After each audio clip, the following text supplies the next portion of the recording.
you're back from outer space. I just walked in to find you here with that sad look upon your face. I should have changed that stupid lock. I should have... Frank!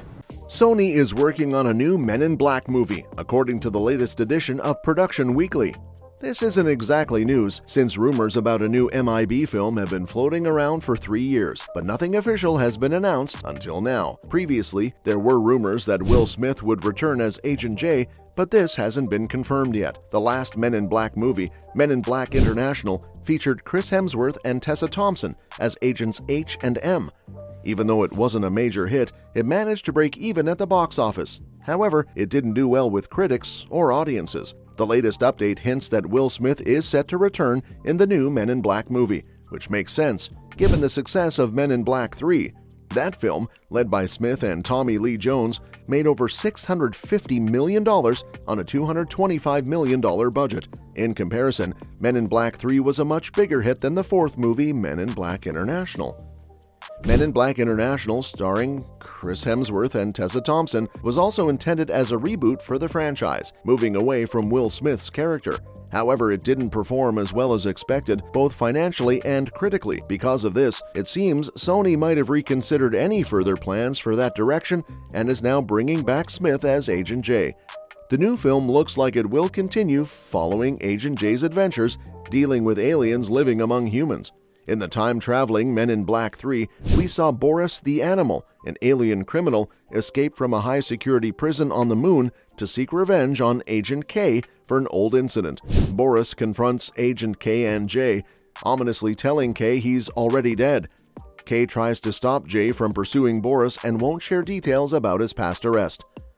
At MIB headquarters, Jay discovers that K not only caught Boris, but also set up the ArcNet, a shield that protected Earth from the now extinct Boglodites. However, he's denied further information about the case. Boris then travels back in time to 1969 and kills the younger K, altering history. Jay is the only one who remembers the original timeline. No one else at the agency believes him until Agent O, the new chief after Zed's murder, recognizes Jay's unusual behavior as signs of a split in the space-time continuum. Without K, the ArcNet was never activated, leaving Earth vulnerable to a Boglodite attack. Men in Black 3 was directed by Barry Sonnenfeld, with a screenplay by Ethan Cohen.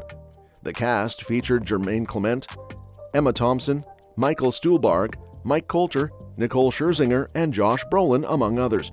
While the fourth movie didn't do so well, the fifth Men in Black film could end up being a new favorite moment in human history. Now here are a few things that didn't make sense in the original film, and 5 fan theories that do. If they decide to make Part 5 or another reboot, they might need to address these issues. First thing that doesn't make sense is the observation towers disguised as flying saucers. The climax of the film features the main antagonist, the Bug, disguised as Vincent D'Onofrio, kidnapping Laurel and taking her to Flushing Meadows. There, it is revealed that the observation decks of the New York State Pavilion are actually flying saucers used by extraterrestrials during the 1964 World's Fair. While it's a clever idea for Men in Black to give landmarks extraterrestrial origins, it's puzzling that no one found this suspicious unless they were part of the MIB. On the other hand, a fan theory that does make sense is that Men in Black could be part of the MCU.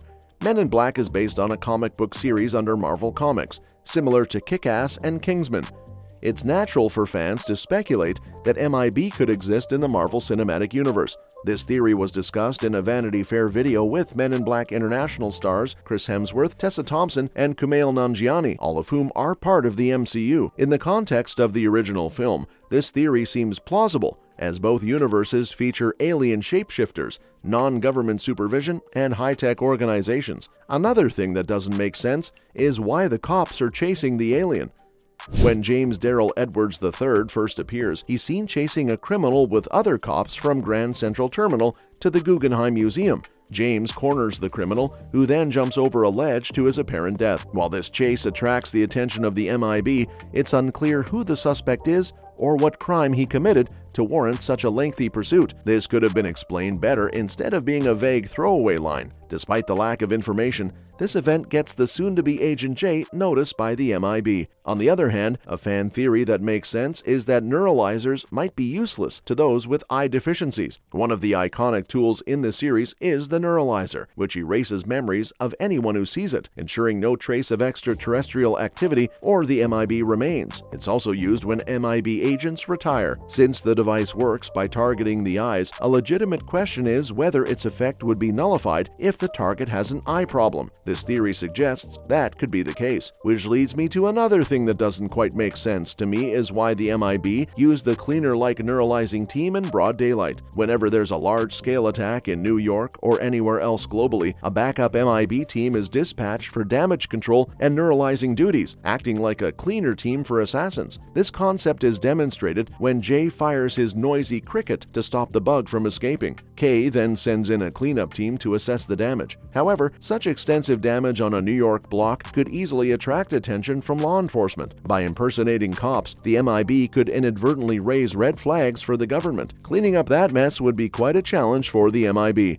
While a fan theory that does make sense is the idea that memories work like hard drives. Returning to the nature of neuralizers, there have been attempts to explain how they work and how they can wipe memories from people. Upon exploring this idea, a plausible theory emerges. Memories function similarly to hard drives, storing memories and enabling their deletion. This theory gains credibility from Men in Black 2, introducing the deneuralizer, capable of retrieving memories long thought deleted. If neuralizers operate on this principle, it's feasible that although Kay had been neuralized, his memories are archived for special cases. The last thing that doesn't make sense is the lack of clear results given on the shooting test. During the shooting test, Jay explains to Zed why he shot little Tiffany out of all the creatures in the range. Despite getting his point across, Zed remains silent with a despondent expression as he walks back to Agent K for assessment.